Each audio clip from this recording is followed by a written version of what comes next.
सभी का स्वागत है हमारे YouTube channel study with Dharmveer PD class में। फ्रेंड्स, आज हम फिर से एक नई वीडियो को लेके आ गए हैं। फ्रेंड्स, तो आज की क्लास में हम बीपीएससी 142 यानी कि पॉलिटिकल साइंस का आपका इग्नू का जो थर्ड ईयर है उसमें देखेंगे आपका चैप्टर नंबर थर्ड, और इसका जो पार्ट नंबर है आपका सेकंड है। तो फ्रेंड्स, इसमें देखेंगे कि भारतीय विदेश नीति के प्रमुख उद्देश्यों की चर्चा कीजिए। ये आपका सेकंड क्वेश्चन है और पार्ट नंबर सेकंड है। तो फ्रेंड्स, आते हैं अपने वीडियो को स्टार्ट करते हैं।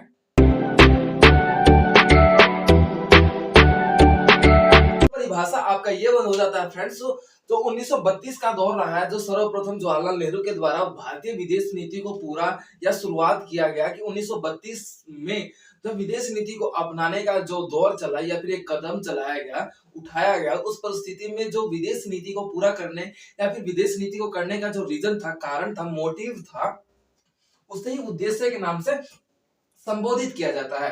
फ्रेंड्स, तो अभी परिभाषा बात कर ली जाए तो जो भारतीय विदेश नीति को करने का जो कारण था, उन्हें हम उद्देश्यों के नाम से जाना जाता है, जिसके अंतर्गत हमने ये देखा कि कुछ महत्वपूर्ण उद्देश्य बने जिसके कारण भारतीय विदेश नीति को आज भी किया जाता है। तो आपका पहला पॉइंट आ जाता है फ्रेंड्स, आपका राष्ट्रीय हित का संरक्षण। ये आपका पहला पॉइंट आ जाता है, राष्ट्रीय हित का संरक्षण। पहले पॉइंट की बात कर लेते हैं, राष्ट्रीय हित की संरक्षण की व्यवस्था की बात कर लेते हैं। राष्ट्रीय हित के संरक्षण, ये आपका पहला पॉइंट आता है फ्रेंड, जिसके अंतर्गत हमने ये देखा कि जो राष्ट्रीय हित है उसको संरक्षित करना। संरक्षण का मतलब होता है बचाव करना, यानी कि उसे सेफ रखना, सेफ्टी बोल सकते हो कि सेफ्टी की बात कर ली जाए। संरक्षण का मतलब होता है सेफ्टी। सेफ्टी मतलब यानी कि रक्षा करना या फिर सुरक्षित रखना, उसे ही संरक्षण कहा जाता है। तो राष्ट्रीय हित के संरक्षण से तात्पर्य यही है फ्रेंड्स, जब हमारा राष्ट्र, जैसे कि हमारा भारत एक राष्ट्र के नाम से आज जाना जाता है, उसको संरक्षित करने के लिए यानी कि उसे सेफ रखने के लिए हमने क्या किया, विदेश नीतियों पर आगे आगे बढ़ने लगे। अब इस हम विदेश नीतियों को संरक्षण कैसे प्राप्त हो सकता है? मान लीजिए फ्रेंड्स, मान लीजिए कि ए एक व्यक्ति है और बी एक व्यक्ति है, इसका कोई फ्रेंड नहीं है, एक भी फ्रेंड नहीं है, लेकिन इसके 5 फ्रेंड है। अब इस पे कुछ किसी भी प्रकार का मुसीबत आएगा तो इसके पांचों फ्रेंड क्या होंगे, इसके साथ खड़े होंगे।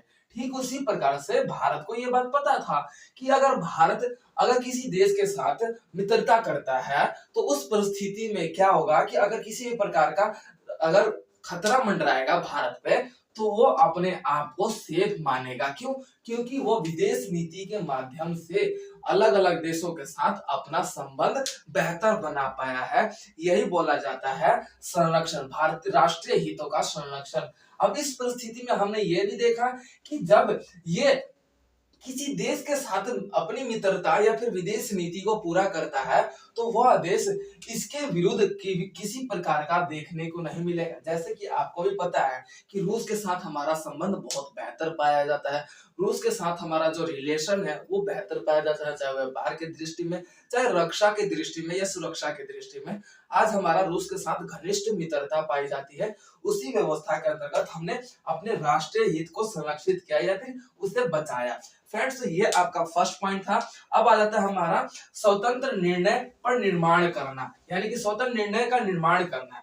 यह कह सकते हैं कि आपको देखने को मिलता है कि आपका दूसरा पॉइंट आता है स्वतंत्र निर्णय,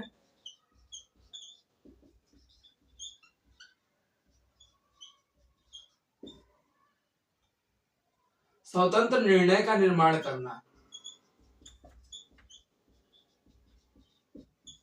अब ये आपका फ्रेंड्स दूसरा पॉइंट आ जाता है, जिसने हमने क्या देखा कि जब राष्ट्रीय यानी कि आपने क्या देखा कि जब आपने किसी भी प्रकार की नीतियां बनाई तो वो क्या करता है, स्वतंत्र निर्णय का निर्माण करता है। जैसे कि मान लीजिए कि आप किसी देश के साथ जुड़े या फिर किसी भी देश व्यवस्था के साथ आपने नीतियों का निर्माण किया तो पूर्ण रूप से देखने को आता है कि वो स्वतंत्र हो चुका है। वो अपनी स्वतंत्रता के ध्यान में रखते हुए विदेश नीतियों को पूरा करता है। इसी व्यवस्था को स्वतंत्र निर्णय का निर्माण करना कहा जाता है। जैसे कि आज हमारा भारत है, जिस प्रकार से आपको भी पता है कि वो अंग्रेजों का गुलाम था। अंग्रेजों का गुलाम होने के कारण वो अपने स्वतंत्रता का मांग नहीं कर पा रहा था, अपने अधिकारों का व्यवस्था के अनुसार अपने आप में आगे नहीं बढ़ पा रहा था। लेकिन जिस प्रकार से वो स्वतंत्र हुआ, तो वो निर्णय लेने में अपने आप में निर्माण कर चुका था, यानी कि अब वो निर्णय लेने में सक्षम हो चुका था। तो जिसके कारण विदेश नीतियों को अत्यधिक रूप में बढ़ावा दिया जाने लगा। इसे ही विदेश नीति के रूप में हमारा स्वतंत्र निर्णय का निर्माण की प्रक्रिया के अंतर्गत आता है। अब फ्रेंड्स आ जाता है हमारा आर्थिक मुद्दे, राष्ट्र अंतरराष्ट्रीय या फिर बोल सकते हो कि अंतरराष्ट्रीय आर्थिक मुद्दा।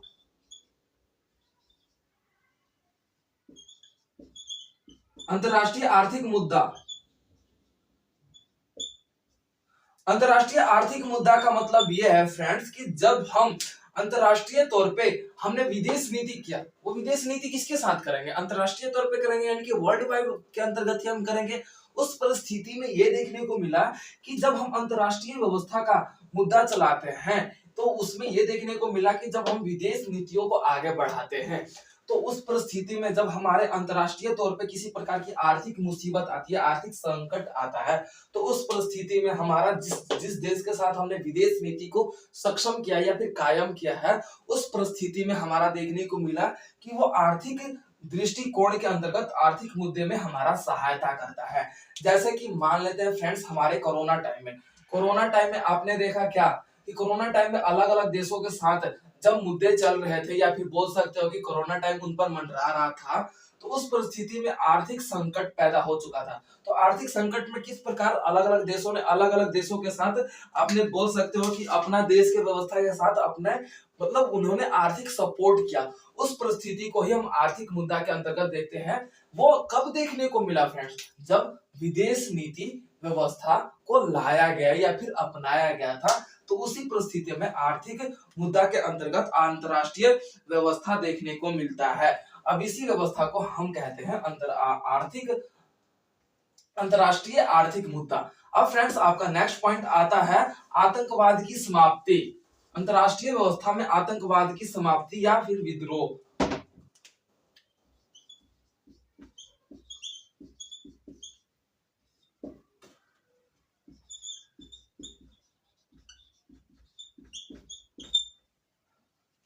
ये आपका फोर्थ पॉइंट आ जाता है फ्रेंड्स,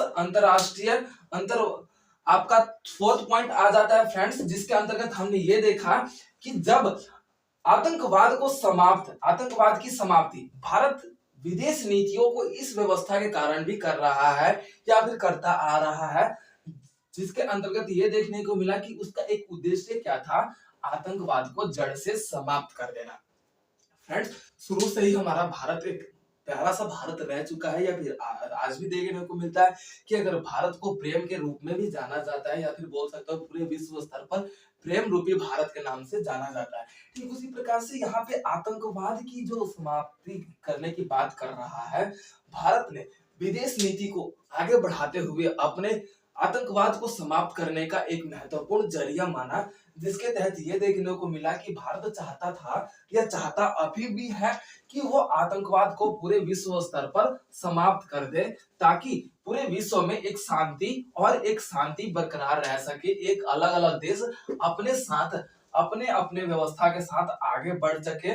और उस परिस्थिति में हमने ये देखा कि आतंकवाद को समाप्त करने का रीजन ही क्या था, अपने देश में शांति तथा विश्व स्तर पर शांति को बरकरार रखा जा सके। क्यों? क्योंकि फ्रेंड्स आपको भी पता है कि जब आतंकवाद की स्थिति पैदा होती है, तो अगर यहाँ पे आतंकवाद बढ़ रहा है, तो उसके आस पड़ोस का जितना भी ये सर्कल या एरिया है, ये सारा उस एरिया में कवर होगा। अब जैसे यहाँ पे कोई बम गिराया गया, अब जैसे आपको भी पता है कि हिरोशिमा और नागासाकी पर बम गिराया गया होगा किसी एक लिमिट पर्टिकुलर एरिया में, जैसे मान लो कि 10 फीट का एरिया या फिर 50 फुट का एरिया है, लेकिन नुकसान या हानि पूरे एरिया पूरे क्षेत्र को भुगतना पड़ा।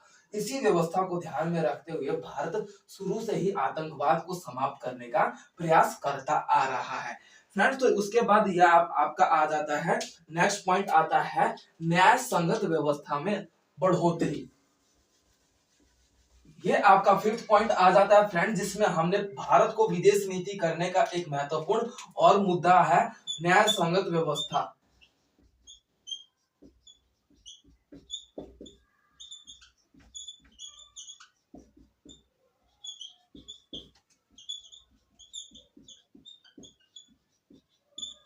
न्याय संगत व्यवस्था में शुरुआत। अब फ्रेंड्स इसके अंतर्गत हमने ये देखा कि जब हम पूर्ण रूप से अपनी व्यवस्था को आगे बढ़ा रहे हैं, हम जब विदेश नीतियों को आगे बढ़ा रहे हैं, मान लीजिए कि हम इस फ्रेंड के साथ आगे हैं और ये फ्रेंड भी है, अब इसके 5 फ्रेंड है, तो ये पांचों फ्रेंड को न्याय व्यवस्था के अंतर्गत रखता है। क्यों? क्योंकि ये इसके फ्रेंड है। अब इसी व्यवस्था को ध्यान में रखते हुए क्या है कि भारत विश्व स्तर पर विदेश नीति को इसीलिए करता आ रहा है कि किसी भी देश के साथ न्याय संगत व्यवस्था की शुरुआत हो सके या फिर स्टार्टअप हो सके, उसी व्यवस्था को ध्यान में रखते हुए भारत शुरू से ही न्याय संगत व्यवस्था के अंतर्गत शुरुआत करना चाहता है। यही भारतीय विदेश नीति का एक अलग मुद्दा है, जिसके अंतर्गत या फिर उद्देश्य है, जिसके अंतर्गत भारत विदेश नीति को करते आ रहा है। अब उसके अंतर्गत आपका देखने को मिलता है कि आपका नेक्स्ट पॉइंट आ जाता है, आपका 6 पॉइंट है भेदभाव। 6 पॉइंट है आपका भेदभाव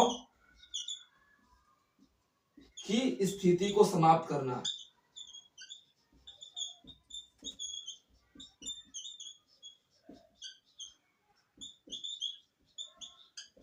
ये आपका नेक्स्ट पॉइंट है फ्रेंड्स कि भेदभाव की स्थिति को समाप्त करना, जिसके अंतर्गत हमने क्या देखा, ये आप जैसे मान लीजिए कि मेरा कोई फ्रेंड है, जैसे कि मान लीजिए कि मैं एकलौता हूं और एक ये फ्रेंड है। अब इसमें इसके 5 फ्रेंड है, अलग अलग जाति, अलग अलग धर्म, अलग अलग वेशभूषा पहनने वाले इसके 5 फ्रेंड है। ये तो है नहीं कि पांचों फ्रेंड इसके इक्वल हो, एक ही वेशभूषा की तरह पहनते, एक ही खान पान उनका, एक ही भाषा, एक ही जातिवाद से बिलोंग करते हो, ऐसा नहीं है ना।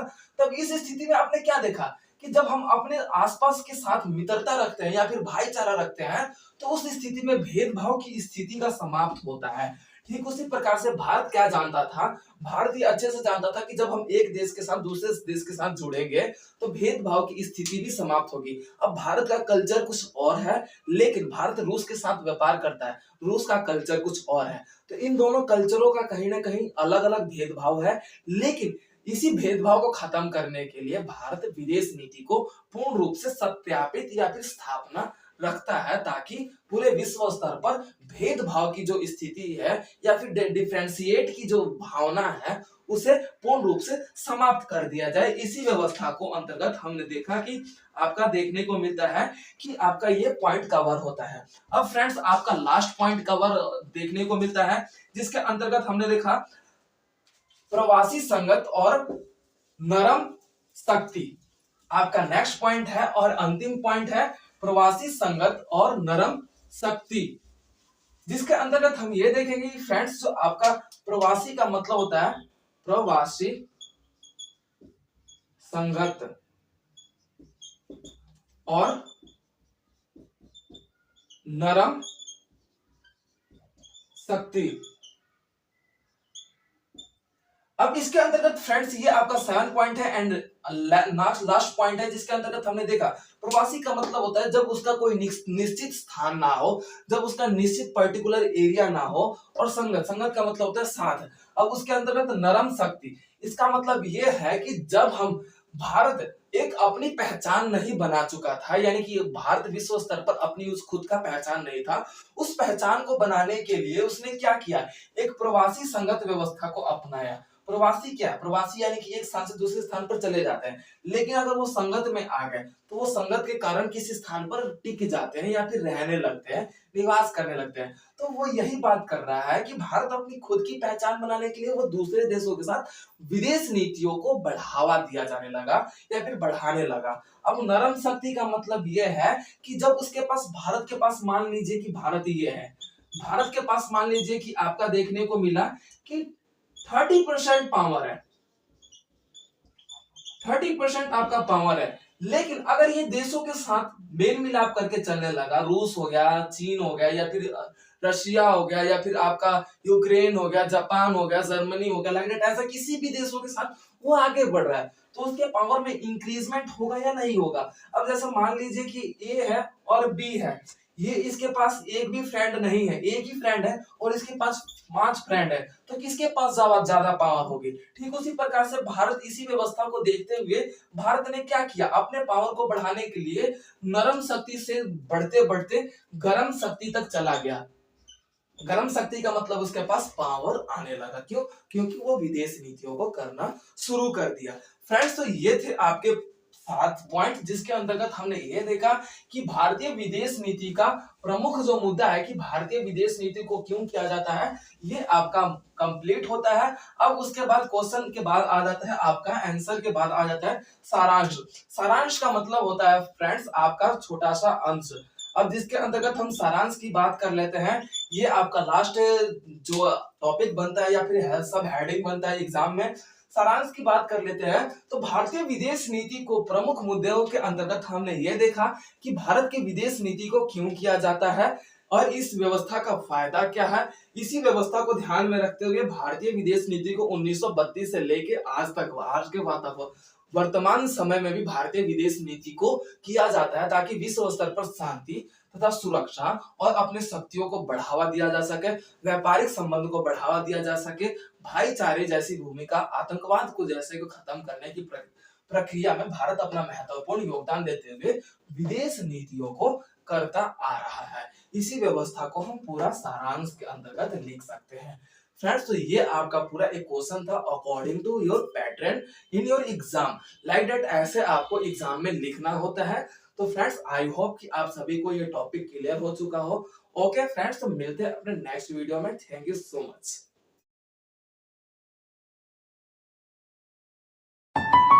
वीडियो को like, comment, share and subscribe करना ना भूलें।